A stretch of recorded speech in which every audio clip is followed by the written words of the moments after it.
Hey, what's up, everybody? It's good to see everybody here on a Tuesday. Yes, it is Tuesday, I believe. Yes.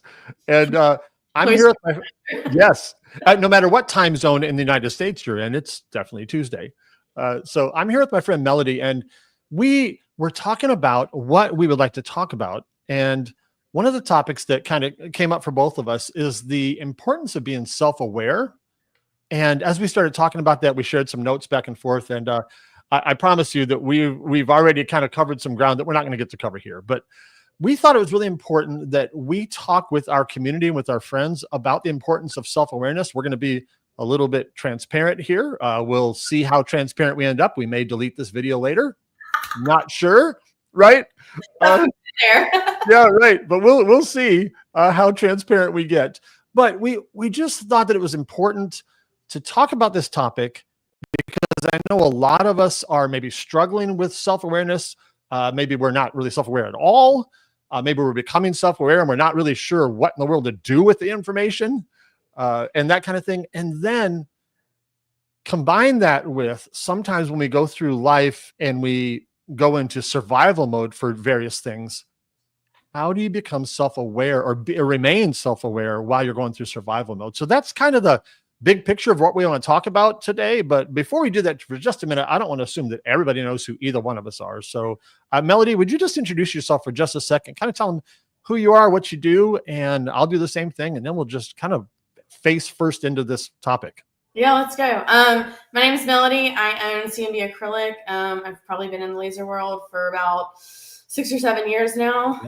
We own a couple of different lasers. We own a couple of different UV printers, and I run Acrylic Obsessed Facebook group, which is also a really good learning educational group. And I'm happy to be here. That's great. That's great. And my name is Mark. If you guys don't know me, I own Big Blue Laser Designs. I primarily design for other laser owners. That's my primary thing, although I do a lot of education things, do some hangouts, and we have a little event that we do every year, Next Level Laser Conference that's coming up again here in August. So we're excited about that. So Melody and I really felt like there's so many topics that a lot of entrepreneurs and people in our industry could really benefit from, and this is one of them. So let's start by just for us. Oh, wait, before we do this, I need to say that neither one of us are therapists or doctors of any kind. And as I say that with a smile, but I also mean that if there's something we talk about that you're really struggling with, it really is important to go talk to a professional for real. So take what we say with a grain of salt. This is things that we have experienced. We're not experts on all this. So we want to be careful. We're going to laugh. We're going to tell some stories, but at the end of the day, we know that some of this is serious. So see somebody that can take good care of you. We may or may not be those people. Right. So Melody, why don't we start with kind of defining when we say self-aware, what are we talking about? Talk to me about that a little bit and I'll share my thoughts too. Yeah, sure. To me, I think being self-aware really just means on my end, it's really just making sure that I'm not projecting all of these ideas or things that I want to happen or that I want to believe about myself. I'm being honest about who I am. The biggest part of that I think a lot of people struggle with being self-aware is acknowledging our faults and our weaknesses, especially in business. The weaknesses and faults is a really big one for me, and making sure that I am aware of what those are. I'm aware of my own limitations. I think that's why self-awareness can kind of be seen as like a negative thing, is because to me, a lot of it is acknowledging the parts that we don't really want to talk about a lot. Oh, yes. I don't have any of those. Yes, I do. Yeah. As I get older, I start realizing more and more that we'll jump into this in a minute, but I tend to tell stories about myself to make myself feel good about myself, but sometimes those stories are not accurate. And that's I think one of the biggest challenges we have as we grow as people is to be able to tell the stories to ourselves that are actually true. I'll just give you a very simple definition I wrote down is self-awareness is simply knowing yourself, knowing what you think, and why you think and do the things that you do. Really, not kind of, but really. There are times when I've been married for about almost 33 years. And, I can fall into some habits of things that I do, and I have reasons for why I do those things. But my wife can go, yeah, no, you're doing that because you're scared, or you're doing that because you're mad, or whatever. And so it's as I grow, it's more and more important for me to really understand why I do the things I do, because I can't get better, or I can't improve relationships, or I can't improve things I'm looking at or things I'm experiencing if I'm telling myself a story that actually isn't accurate. So I'll throw you a softball here, or maybe it's not a softball, I'm not sure. Have you, in terms of your journey with getting to know Melody, getting to know yourself, when you look in the mirror and actually seeing what's really there, has that been easy for you? Has it been difficult? What's that journey been like? Talk to me about that. Maybe any challenges you've experienced along the way. That's a really loaded question. I know.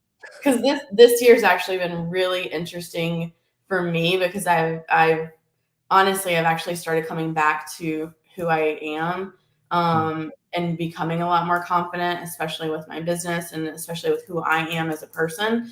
But I will say I've always been told I'm actually really self-aware, that's one of the reasons I kind of jumped on this subject. Is I've always been told I'm a very self-aware person.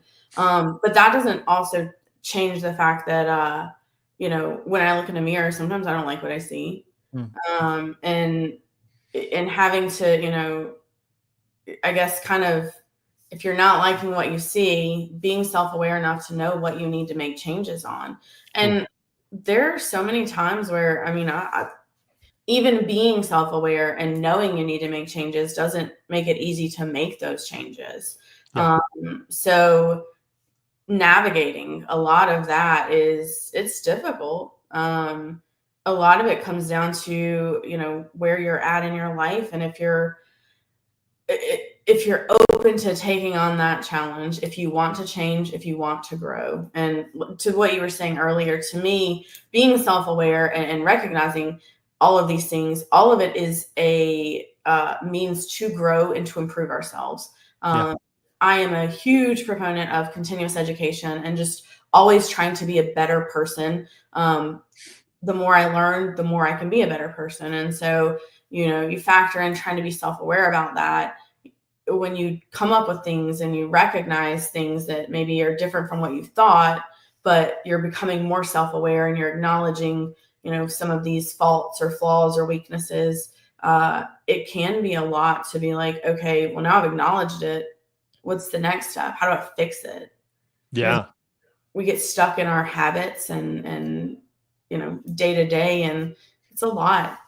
One of the things that comes to my mind, it's kind of a double-edged sword or a two-sided coin, is our friends and the people that we spend the most time around. They both, they influence our self-awareness, and they can help or they can hurt. I'll give you a couple examples, and I'd love to get your feedback on these. Is if your friends tell you that you are something, sometimes they're talking about how they experience you, right? The way they experience you. And sometimes, not all the time, but sometimes they will tell you things that actually aren't true for a variety of reasons. Maybe they will tell you you're good at something that you're really not good at. And their motives might be either because they see you inappropriately or because they're saying what you want to hear. And they're not really being genuine. And then if you really caught them in an honest moment, they'd say, is Mark good at that? And they go, no, he's not. But he thinks he is. And so we tell him that, that kind of thing. And that can be really dangerous, because then when we hear from people that we've chosen to trust, who are telling us things about ourselves that aren't accurate. So I would argue two things. One, if they're telling you lies to make you feel better or themselves feel better, I don't think I would consider them a friend. Oh, well, that's generally true. Yes. And in that regard, this is also why in business, and man, I could talk about this, there's a lot going on. In business, it's so important to be self-aware for that reason too, because once you get to different levels, and you see it, we see it, everybody who's listening sees it. You've got influencers, you've got big businesses, you've got small businesses, you've got everybody making deals behind the computer and linking up with other businesses and getting in together and sponsoring and representing and all of that. If you're not self-aware enough to know, there's not a lot. I mean, not every business is a good business. So if you're not self-aware enough to know, then you're right. There are people that are going to be like, oh my God, you're the best. We love you. But they're really just out to use you for whatever, benefits they can get. That can definitely happen. And, go ahead.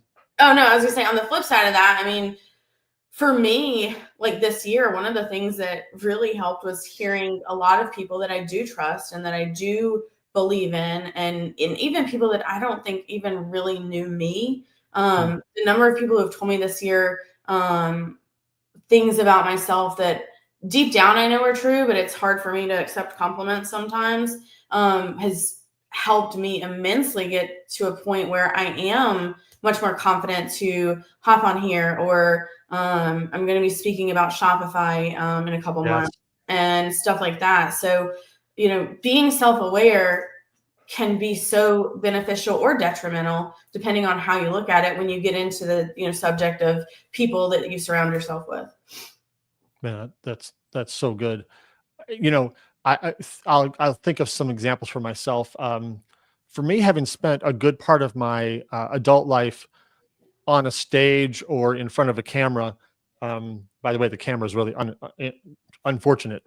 My face doesn't need to be on cameras, but talking to people about things and teaching things, one of the challenges as being a teacher or a leader in that way is that sometimes you're teaching things that but maybe you're not good at in your life yet. And some of that's conceptual. Like, for example, if I'm talking about laser stuff, I either know it or I don't. But for me, like I was teaching in the church world for a long time. And so if I talk about how to have a good marriage, I can know how to have a good marriage without having one. You know what I mean? Right. And I can say words about it.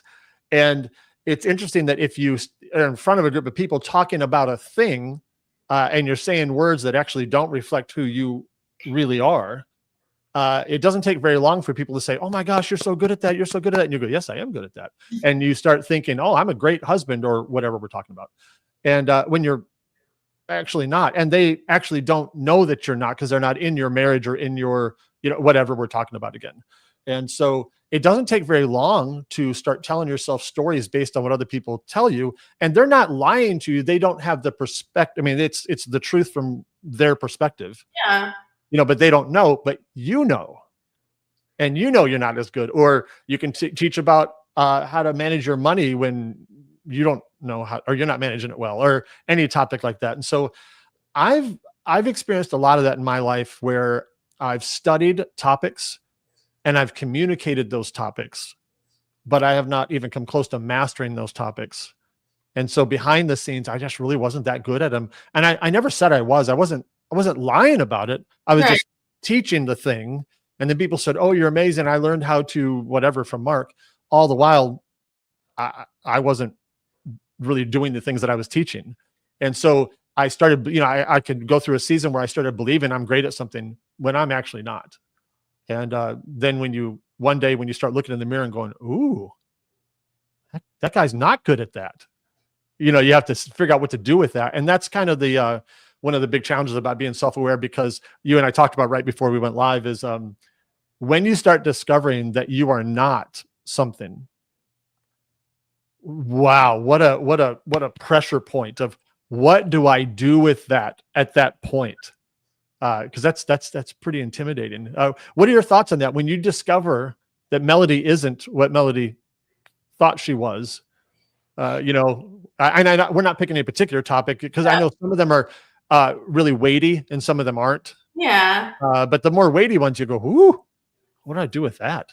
So well, like when I told you earlier, I have been told numerous times that I'm probably one of the most self-aware people that you'll meet. A lot of God, I feel weird saying this. I don't know the last time I discovered something that I was not super self-aware about. I mean, we could probably go back to truthfully, I would probably go back to when I started dating my husband, and the first maybe year of our dating, there were definitely some moments where I recognized I was a really toxic person sometimes. And so making changes from that, for me, I think it was, well, I don't want to lose this person.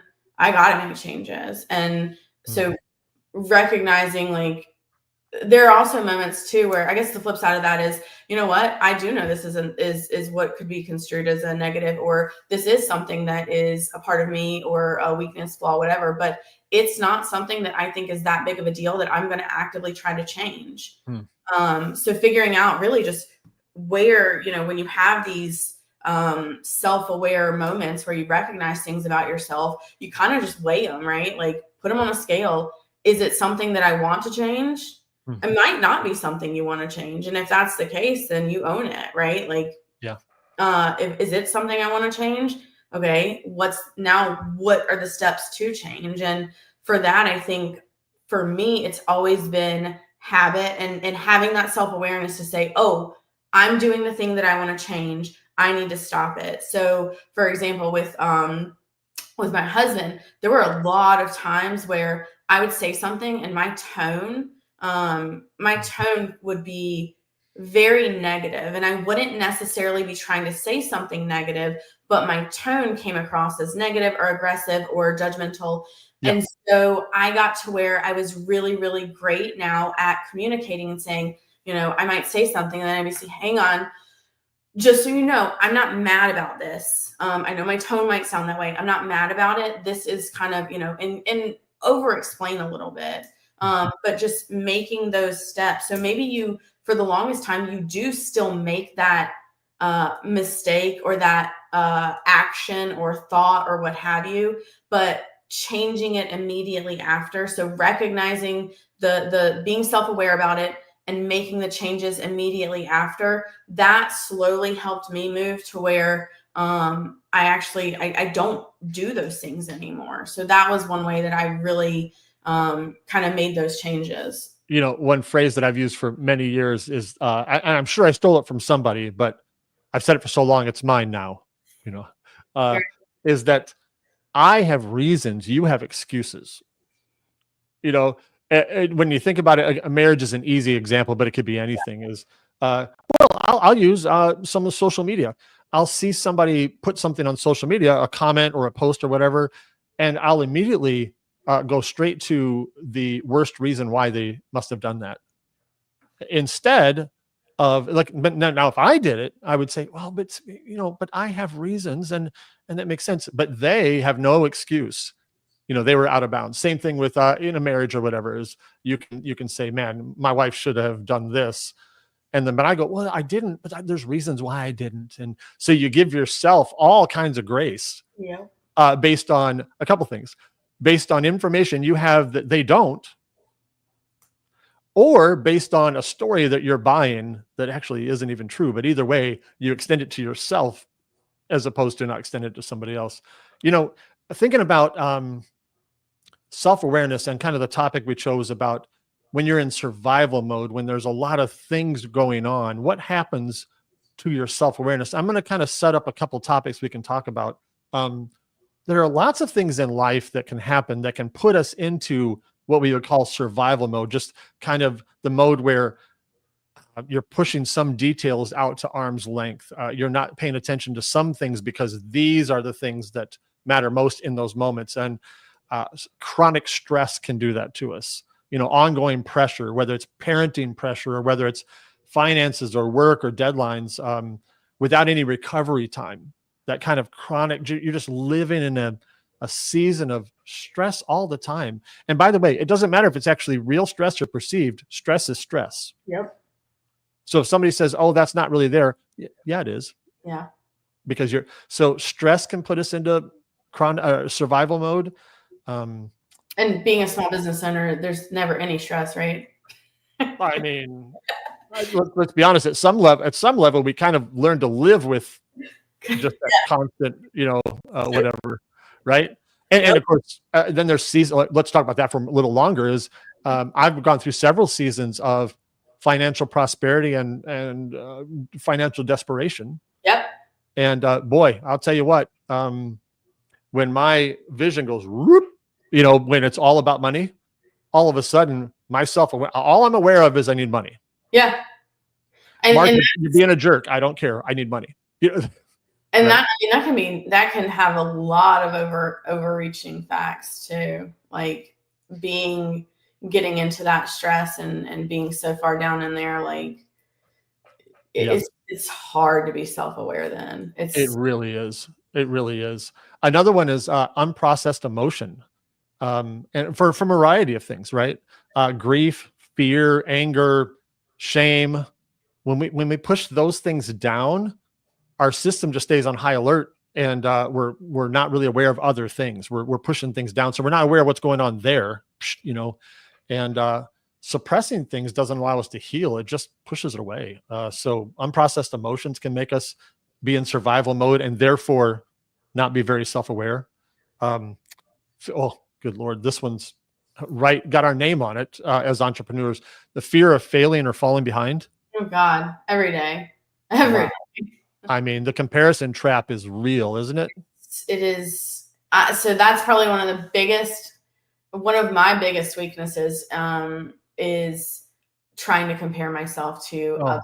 And I've done a really good job over the years of kind of pulling myself back, because I yeah. do recognize it's super negative. I personally don't follow through the business or my own personal accounts any of my competitors.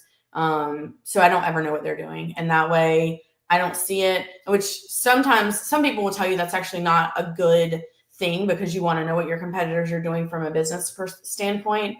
But at the same time, my mental health is going to be way more important overall. And, yeah, it might be nice sometimes to know what they're doing, but I feel like for me, my business is mine. And, I don't need to focus on anybody else's but my own. So that's still, though, even knowing that, somebody will say, hey, did you see what your competitor's doing? Or, hey, did you see this new product that came out? And it's hard. I had one the other day and it was 2 or 3 people were like, hey, did you see this product? And I'm like, no, let me go look.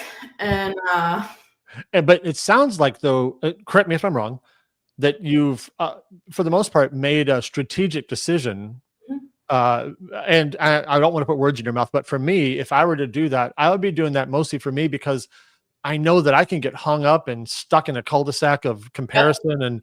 And so for me, it's not that I don't care what they're doing. It's that I know for me and my mental health, I am in a much better place if I'm not playing those games. oh yeah, no, you hit the nail on the head. Yeah. Because initially when I first started, I'd check, every day probably and see Yeah. what's happening. What are their social media posts look like compared to Yeah. mine? What do I need to do? Yep.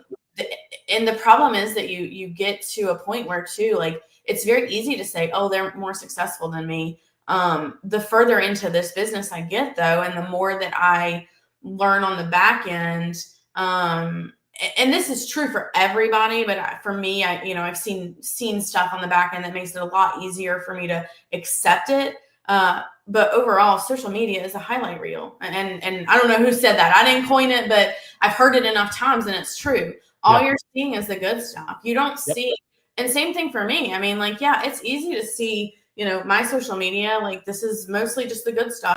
And it looks like business is great and this, that, and the other. But you don't see the behind the scenes. You don't see the, the tariffs from China and having to stress about, what are we going to do there? Because my customers aren't going to pay 150% more. And Right. what are we doing here? And, you don't see all of that back end stuff. You don't see the days where I lay in bed because I'm like, I just can't do this today. Like, Yeah. it happens.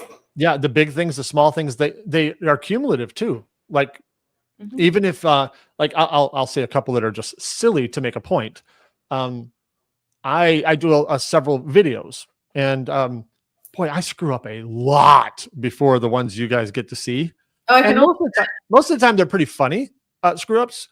But I will tell you, as silly as it sounds, um, when I'm trying to make a video that's supposed to help somebody, if I've screwed up 14 times prior to the one that worked, I am exhausted.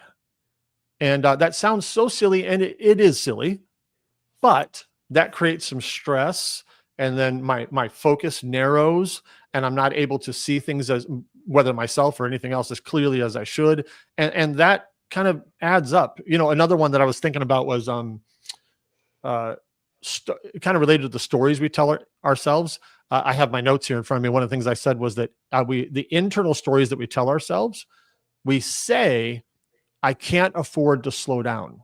Mm-hmm.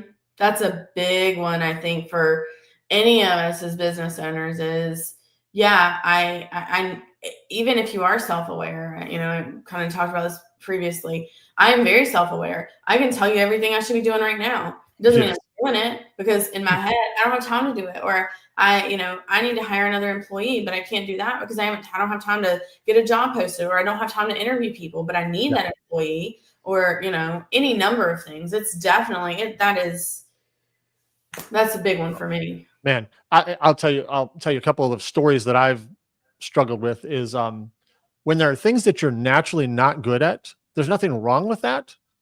But if they start to hurt your life or your business or whatever we're talking about, if you don't deal with them, they get worse. And okay, wow, transparency here. I know this is somewhat of a generational thing, and I'm probably a little older than this generation, but I have developed an anxiety. Oh my gosh, I don't want anybody to call me on this after here at all. I've developed an anxiety. Like a million people that have the same, tell it. Well, no, they do. But when I say this, someone else is going to want to hold me accountable, and it's like, okay.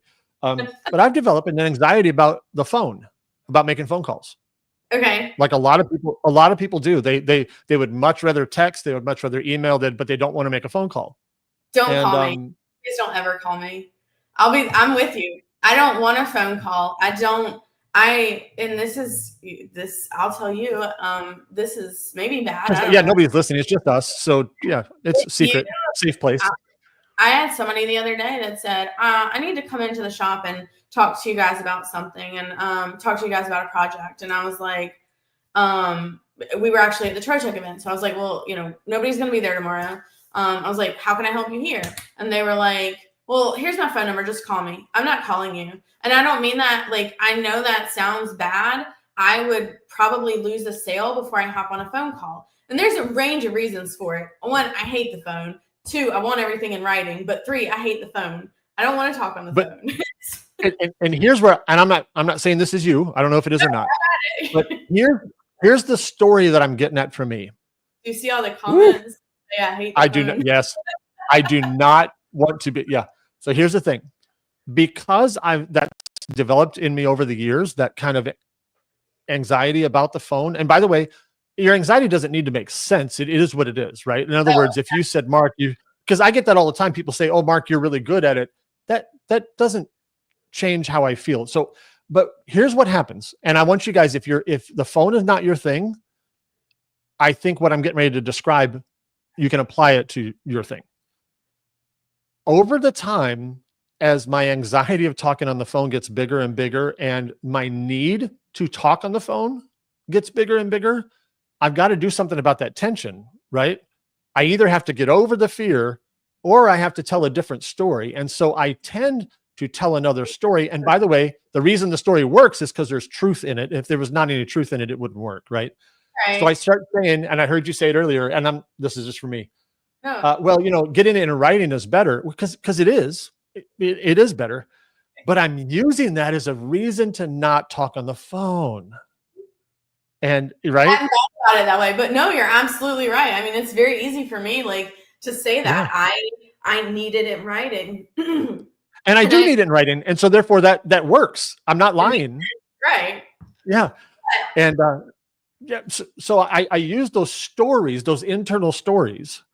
And that's kind of where I was going with when we're talking about putting ourselves in survival mode. I'll exaggerate a little bit, but it'll make a point. Is if that's a high anxiety for me, and the need to be on the phone continues to rise, and nothing's taking care of that, and so the anxiety is still there. By the way, are you swishing away a fly? Because there's one over here too. It's killing me. Yeah, I know. Maybe it's just on my screen and not on yours, and you're doing this. Yeah. But no, there's one too. ADHD, man, full bloom right here. But the stress that can cause is so subtle. But when you don't like something, and the need to do that thing keeps coming up over and over and over, and then you're telling a story to avoid the thing, after a while, these things just start hitting each other inside here, right? And nobody knows what's going on the outside. And it sounds silly, but it builds up over time. And then I kind of go into survival mode. I'm just doing anything I can to avoid the phone. Yeah. And my avoiding the phone or whatever we're talking about is starting to cause strain in other areas of life that are not related at all, but it starts coming out there. Right? That's been my week, to be honest. Huh? That's been my week. I had a couple of things this week that really like I needed to do and I didn't want to, but I knew that if I didn't do them, you just prolong the inevitable. And so literally Sunday, Monday, and even leading into today a little bit, I've been super, super anxious. And what happens is, like, to your point, like I have this one thing that's really weighing on me, but then a bunch of other little stuff pops in there because I'm avoiding and I'm not making moves forward. And so now I've got other little things that, because I'm avoiding this one thing and I kind of start to shut down a little bit, everything else starts to calm down and you wind up with like, just a stack of things that need to be done that you can't do. And that's probably also some of the ADHD, right? Like you get to one thing, you can't do it. And then everything's just building on top of it and you just shut down. Yeah. Like I can shut down very quickly because of that, because it adds up and adds up and adds up. And then you're like, you've got all these things and you're super anxious. And for me, sometimes that anxiety will shut me down. Like I will shut down. And, I'm taking some other thoughts I've had from other people on this one too, but all those, we'll call them bruises that emotional bruises. Oh, I'm avoiding the phone. I don't want to talk on the phone. And these things that are building up and then somebody will bump into you and you'll be like, hey, and they're like, what is your problem? I just asked you to call me. And your reaction was way over what it should have been. You said, oh, the phones are stupid. And because you start telling a story that makes you feel good about you, because that's what we need to do. Yeah. And so I found myself I don't do it now because I'm more self-aware now, but I used to actually be vocal about how dumb and what a waste of time phone calls were. All I was doing is defending, right? Right. Instead of just going, hey, I have a challenge with that. I'm working on it. And just owning it straight up and say, I'm sorry. I'm not good at that, but I'm working on it. Not, I need you to fit into my circle. Ugh. Do you know the best thing I've found for my anxiety? It honestly, it is either just doing the thing that you need to do, or when it's stuff that like, maybe it's not something I need to do. It's just like thoughts.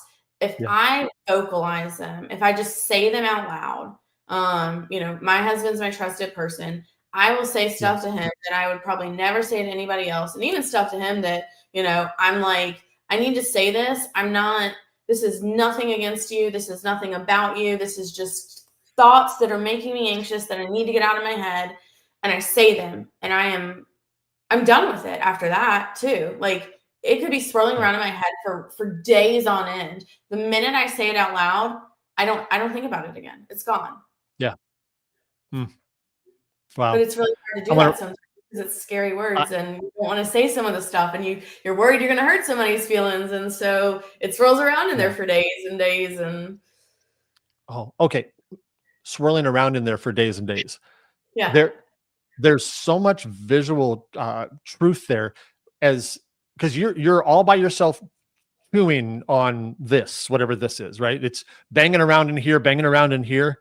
And you spend so much time with it, whatever we're talking about. And you really do start telling stories about it. Oh yeah. And then when it finally comes out, because by the way, it will finally come out. In one way or the other, it's going to happen. It's coming out eventually. Yep. And it'll come out in the form that you have created. And the other person, no clue, like, you could be talking about the color blue. And by the time it's banged around inside, you call it the number 9. And you've completely changed it. And you say, that's the number 9, like that's blue. And they think you're nuts because this thing has been banging around. But I wanted to kind of talk real quick about just kind of talking more about the survival mode. Yep. Because the word survival mode makes us think about like life threatening, and in the most cases, we're not talking about actual like physical danger, but boy, our insides might feel like we're in physical danger, right? And when I mentioned this earlier, but when we're in survival mode, everything tends to narrow. Like we can't see the peripheral, right? The things around us, Yep. right? When we're in survival mode, we don't see things that we would normally see. Our vision is usually out here, but it comes like this, and we become really focused. And we do that emotionally, we do that relationally, spiritually, mentally. We just start getting more focused because we're in survival mode because we feel threatened in some way or another. And one of the phrases I have here is that we lose access to curiosity, empathy, creativity, and our self-awareness as we go into survival mode. And and the weird thing is, when you are the one in survival mode, it's very difficult to be self-aware that you're in survival mode, right? That's kind of the circle. It's hard to be aware that it's happening to you. So I'm kind of having a moment now with you saying all this because so one thing I've recognized is there's a lot of times in business where I'm like, I have 100 little pieces and parts. I know that they need to come together. Yeah. I can't figure out how or why. I can't get them together. And I've noticed that a lot of times, sometimes I just have to like let it circulate and just not, it kind of let it go. And it'll come to me at another time. But you're saying that, and it's making sense that it's probably not coming together because I'm too stressed out to give it the attention it deserves. And I'm not able to, I'm not really able to focus on those bigger pictures because I am in survival mode. Because realistically, at the end of the day, I feel like we're almost always in survival mode if we're business owners. I mean, especially small business owners at the level that we're all at.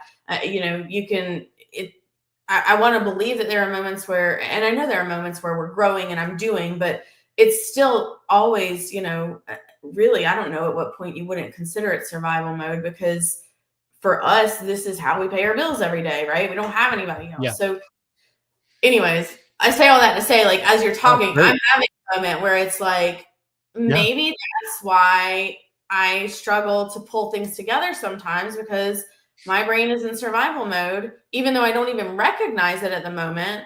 And I have to wait until I get out of that and then give it the attention it deserves. And then I can solve that problem. That's so good. There's a phrase I stole from somebody years ago that we need to take time to work on it, not in it. On it, not in it. In other words, whether it's your business, now the business is the one we can all talk about, but if we talk about our mental health, that's actually a better one. But sometimes you have to, like for me, I'll talk about my business because that's more comfortable than my mental health, right? But y'all are smart. If I don't, okay, if my website is having trouble or needs to be updated, I've got to press pause on my, for example, designing or whatever all day, and I've got to put some time to work on it, not in it. If I don't fix that website, it's going to continue to be a problem. Same thing with my mental health, same thing with my relational health.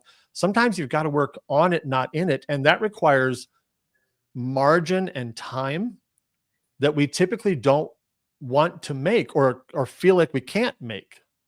And when we go into survival mode, one of the challenges of that is we're not approaching survival mode, we're in it. Right. And when we're in it, the last thing we feel like we can do is press pause on things. And step actually, out. Yeah. And actually, that's the thing we need most is margin, to get margin back again so we can breathe. I'll use an example for me. You start thinking about maybe one for you because everybody's wired different. I was telling my wife last night, ooh, transparency here. I have not Mark's version of rest. And by the way, your version of rest does not have to be the same as mine. In fact, it absolutely does not. But a couple of things that I love to do that are within reach. Like I'm not talking about a week vacation because that actually takes some work to get there. I love the zoo. I love the zoo. I think our zoo here is not awesome, but it's okay. And we have a zoo, or we don't have one now, which is part of the problem. I don't have a zoo pass right now, but I used to go to the zoos our local zoo on Monday morning Nobody is at the zoo on Monday morning. I mean, when you're in there, you feel like you're not supposed to be, because I don't even see where, there's no one there. And I'm thinking, I think I'm supposed to be in here. But so what I would do is I would grab my laptop and I would walk way back into my favorite area, by my favorite animal. And I'd sit outside on a bench when it's not 150 degrees in Oklahoma, but Right. sit outside and I'll sit for a couple hours and I would just work on things and I'd relax and I wasn't in any big hurry. And I look back at that season of my life and I was healthier when I did that. Mm-hmm. And now it's been a very long time since I've done that. And the key is not the zoo, but the key is the zoo. If you follow my meaning, I am not taking time to have margin because I'm telling myself I don't have time. Well, that's it. I actually don't have time to not have time. Right? Because if I don't take care of me, I'm going to crash. Yep. And then the debris is going to be much worse than the debris of taking a couple hours off on a Monday morning. Yeah. What are your thoughts there? Do you have anything like that? Oh, I have a lot. Yeah.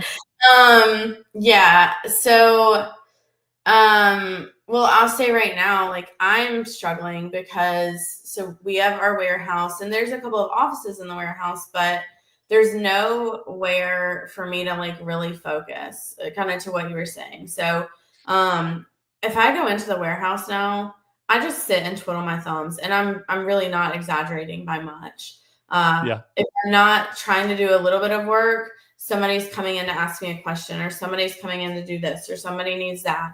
And so right now, and this is kind of where I find myself, I am in a little bit of just survival mode right now because I don't really know what to do some days because of all that. I know what I need. And and I mentioned this earlier. So we just signed a lease for a what I'm calling an admin and a content space. I'm desperate to start creating again. When we got to the warehouse, it's been a long time since I've, every once in a while I'll run something through one of our UV printers, but everything runs production at the warehouse. So I can't hop on there. I can't play. I can't test. My whole creative everything, I'm just kind of like blah. I don't know what to do with myself right now, which puts you in survival mode because I know that I need to be doing other things to grow the business and to push the business forward, but I feel stuck. I feel like I can't. New space is coming July 1st. I'm super excited about it. I'm ready to jump in, but in the meantime, I kind of do feel like I'm just like, I don't know what to do with myself. Where do I go from here? How do I, what should I be doing? And even with that, it's a mental space I'm in where I'm really blocked up, which doesn't help when there's other things like I was talking about earlier from this week that, that kind of pushed me down into this anxiety mode and stressed me out.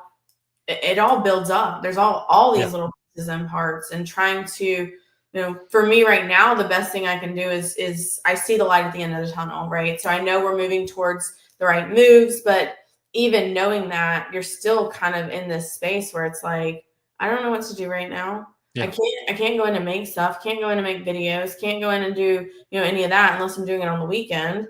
But on the weekend, I should be spending time with my kids because I'm a mom and I'm a wife, and, I should be doing this and I should be doing that. And So what do you, when you get into spaces, in your head spaces like that, maybe this is rhetorical. I don't think it is. What tends to happen to the quality of your decision-making? Oh, that's a really good question. I'm sure it suffers. Like you said, I think you said earlier when you were talking about somebody comes up and then you like all the little bruises and you snap on them, right? I think it makes your decisions, and actually I'll confidently say this. It makes your decisions suffer because you're reacting and not processing and making decisions. You're just reacting. You're not actually making decisions. You're reacting to everything else around you. And you don't take the time to process the situation so that you can be self-aware about it and make confident decisions. So you're just making reactionary decisions. And a lot of times those can be those can really be negative. So going back to years and years ago when I first started and talking about competitors, there were a couple of decisions that I probably made being reactionary to something I heard a competitor was doing, instead of taking the time to say, well, is that really the best business decision for me? Yeah. And sometimes that can set you back a little bit. Yeah, absolutely. I think we would both agree that when we're in survival mode, one of the things, or maybe the only thing we need, the primary thing we need, is we need space. And I mean mental space, space on our calendar, space in our day. We need space to be able to kind of push some things away for a minute Yep. and be able to think more clearly. And then what decisions we need to make in that space depends on what's going on. But I think that space is what we need Oh yeah. when we're in survival mode. And so I'm gonna ask you this question. I'll talk for another minute to let you think, because you'll have to think about this question. Okay. When you're in survival mode and you need to make space, you need to slow things down or just reset your brain, what are some things that Melody, not someone else, what are some things that you can do to help you kind of slow down and reconnect? What helps you reset or hit the pause button? And they'll probably be very unique to you, and I'll share some of mine too. But what are some things that help you kind of regain that margin to get out of survival mode? Yeah. Honestly, the biggest one, no shame. Generally it's staying home. Kids are at school, husband's working the warehouse. I'm staying home, and I'm probably just going to curl up in bed. I might watch some TV. I might scroll TikTok. I'm probably going to take a really long nap. I might sleep all day and just shut my brain, stay shut down. And then the other things I do, like I do, one of the things I found this year that I'm loving is, a lot of these events and conferences, not for the education, but for the networking and the friends. I would say a lot of my friends now live in every other state. And so being able to get the group together in a lot of these conferences, that's really just helping my heart and helping my soul and making me feel more connected to the community, more connected to my business, more confident in my business.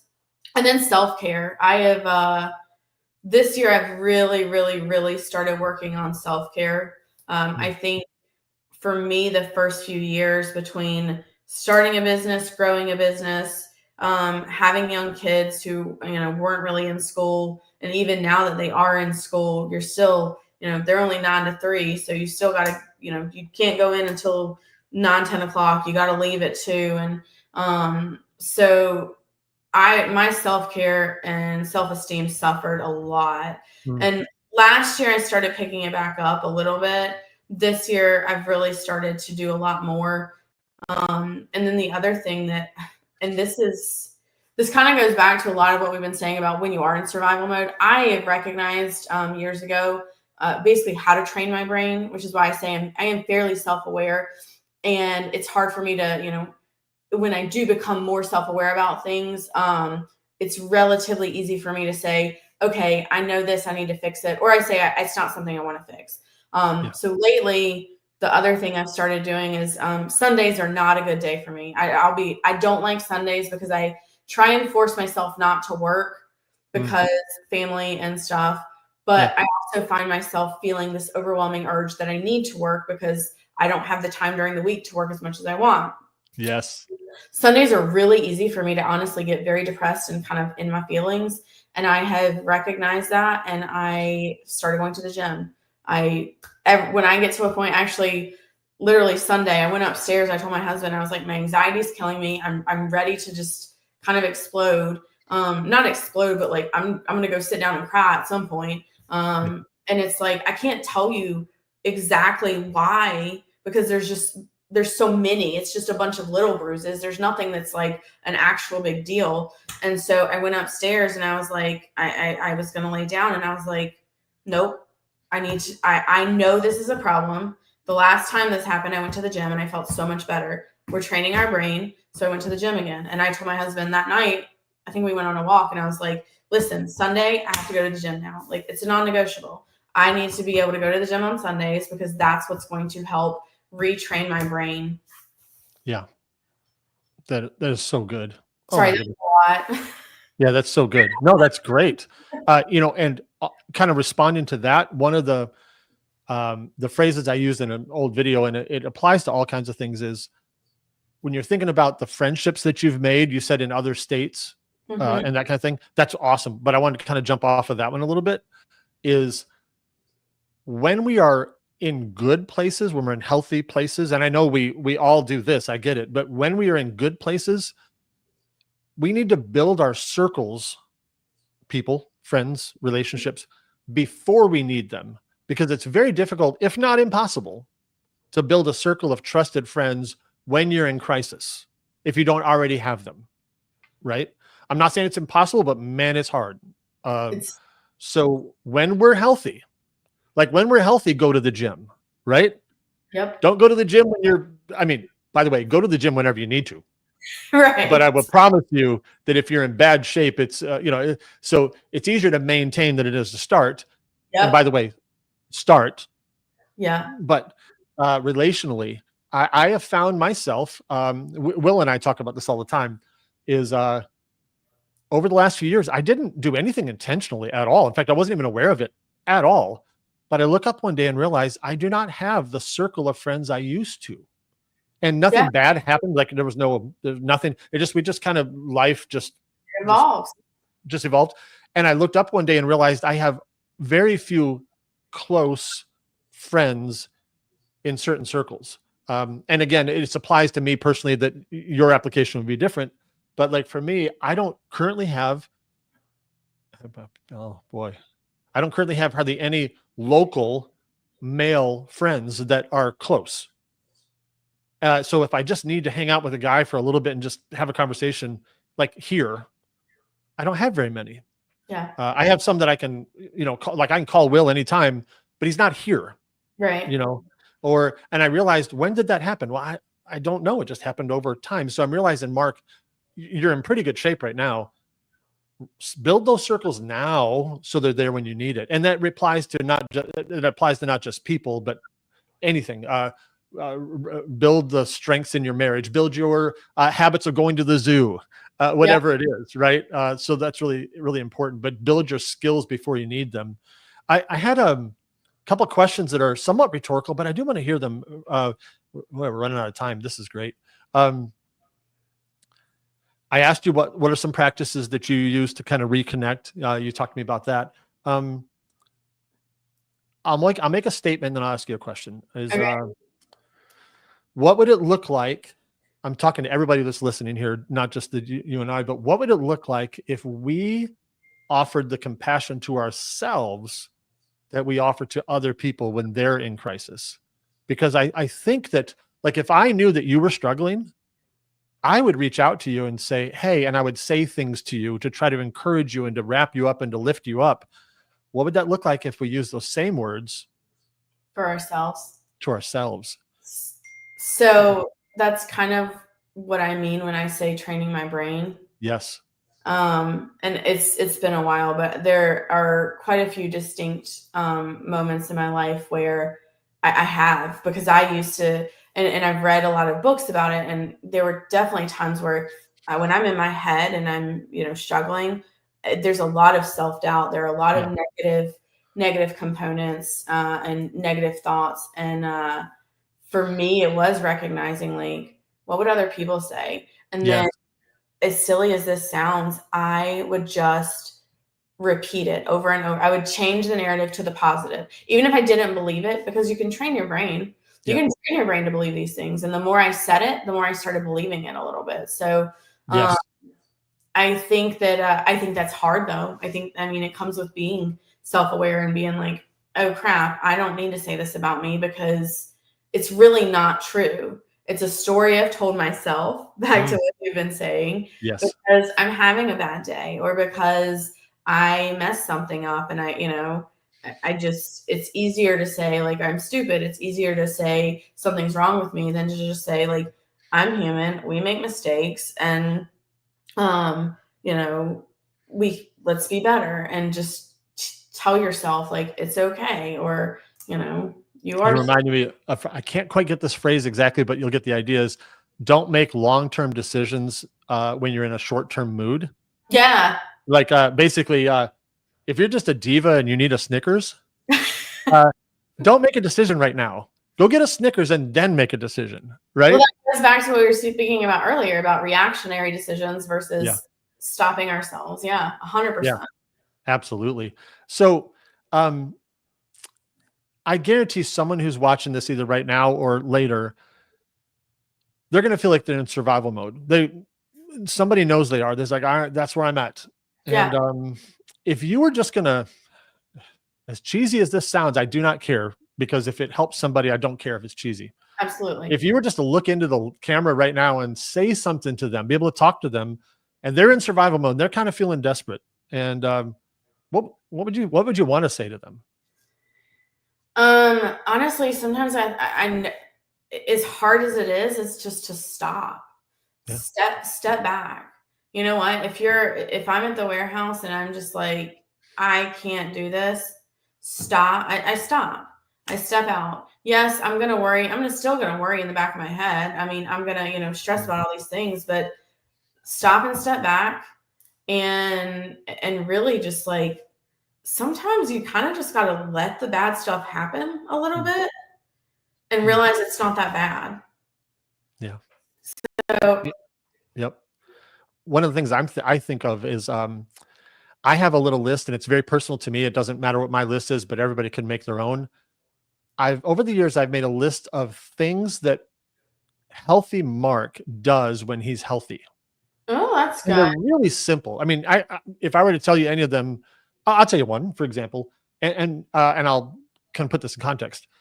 When Mark is healthy, Mark is reading a lot, and he's reading recreationally, not reading to learn. Again, this is very unique to me. Nobody else has to have these, but that's one of mine. I have several. And I've got about, I think it's 7 on my list that I kind of think healthy Mark does.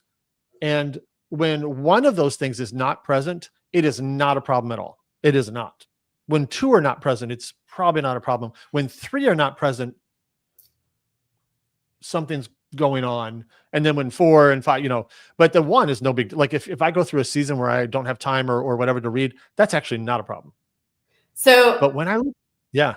And I don't know that I'd really connected the dots, but that's probably one of the other ways that I like when I'm in survival mode and it's so bad that I've got to get out. I immerse myself in books, and I do a lot of like fantasy and stuff like that. And I think it's because you can kind of escape to another world and let the stresses of this one kind of get out the way. But I will say that it helps a lot, because once you do that, your brain is kind of shifted. I love to read. And so you get focused on this, and it helps reset a little bit. Like it helps you come back with a little bit clearer head. And and I think that everybody should start making that list. And again, there's no magic things, but what I would say is, if you start making a list of what healthy you does when you're healthy, I would encourage you to avoid, brainstorm and brain dump anything you want. But if everything is taking a vacation to Italy, you can't do that right away. right. You need to have a list of things that you can kind of do, like kind of right now. Yeah. The big things are fine, but so if I were to just talk to somebody who's in survival mode right now, what I would do is go do something that makes you happy, that you can do in the next hour. If it's take a walk, if it's take a nap, if it's I would probably, depending on where you are, emotionally in your headspace, sometimes a nap is good, but sometimes some type of activity that's different is sometimes helpful. Taking a walk, going somewhere, going to your favorite store, being with your favorite person, whatever. But that's what I would encourage you to do, because sometimes just getting that brain jogged and heading towards something positive is a really good thing to do. So absolutely. Man, we've run, right, this went so fast. I We have run know. out of time. So I guess I just want to say to everybody, first of all, self-awareness is important. If we're not aware of where we are, what we're doing, why we're doing it, like really why we're doing it, it's really hard to become better. It's really hard to become more skilled. It's really hard to become more healthy if we don't have a clear vision of who we really are and what we're doing. Now, whether or not we share that with other people, that's not what we're talking about. Just Right. when you look in the mirror, do you see what's really going on there? And I think that's what Melody and I have been talking about today. So, man, there's been a lot of great comments. I have not been able to keep up with them. I, So I haven't even tried, but there's a bunch of them. no, this has been really great. It's honestly, I love even being able to find out, like, see stuff from a different perspective too, where I'm like, okay, I can take this and use it to better myself. But to what you said, being self-aware is just the benefits of it far outweigh, like, any stories you tell yourself. And it to me, the only thing that you can do is just, it makes you better. You grow and you be, better business owner, better person, better spouse, better friend, better. Well, let me add one thing to that, just as a caveat. Self-awareness makes you better if you act on it. Yes. Yeah. That's the one key, right? Because Yeah. if I say I'm terrible at the phone, I got to do something about that, right? One or the other. Yeah. Otherwise I just start becoming down on myself, right? Because then it can become shame. Yeah. Self-awareness with action in a positive direction. That's sure. right. Because I have spent some of my time just becoming more self-aware of what a loser I am. And by the way, well, I mean, that was the mistake. Yeah. Okay. My words Yes. were the mistake. I went the wrong way. And so my self-awareness, I allowed myself to go negative instead of toward a positive. Right. And sometimes people say, I am blank. Right. And then they run negative, and then it's not helpful. So, right. Man, what a good conversation. We definitely need to come back to this some more. I know Melody and I both have lots of things we haven't even touched on this yet that we would love to talk about. So, man, if this, I see a lot of people said that this has helped them. This is great. Glad to hear that. I will say that for me, please, anything that I said here, just keep it between us. And don't call me. Please don't call me on the phone. But listen, you can message me, you can Facebook chat me, you can send me an email. And by the way, I'm looking right in the camera. There's one person I know is in the chat here. I think maybe both of them are. Right before you and I got on, I made phone appointments with them. I promise that I will call you. I promise I'll make it happen. And I didn't see either one of them comment. So thank you for being so classy. And because I did say, hey, let me talk to you this day at this time. And then here I am going live with you going, I hate the phone. So I shared something similarly that said how much please don't ever call me right after I'd had about an hour and a half conversation with David Brown from Creative Cuts. Yeah. I love David. He's a great guy. I love him. And so he grabs it and he posts it and he was like, Melody sent this to me right after we got off the phone. I don't know if she's trying to tell me something. Yes. We need a lady support group for this kind of thing is what we really do. Like a three-way phone call. No, I'm kidding. Guys, thank you so much for spending time with us. Melody and I we're just going to call it a morning, and we'll stop here. If you just want to keep the conversation, Blake Sanborn, I'm offended. I see you. Yes, Blake, I love you so much, man. I really want to just spend more time with you. It was another great guy in the community that just is a real thinker that I appreciate. And one of the things, Blake, you do when I message you, you call me. It's like, dude, just message me. I'm kidding. I love when you call. I will absolutely answer the phone every time that Blake calls. It's great, man. Well, we'll let you guys go. Have a great rest of your Tuesday. If you want to comment, we'll try to keep up with it. I don't know if we can, but we'll try. And we'll love to have some more candid conversations in the future. So thank you guys for joining us. Check out Melody's group. We're not really here to promote ourselves, but if you want to find us, that's how you can find both of us in our groups, and we'd love to interact with you more. Have a great rest of your Tuesday. Melody, you stick around. The rest of you guys, we will see you in the groups. Take care. Have a great day.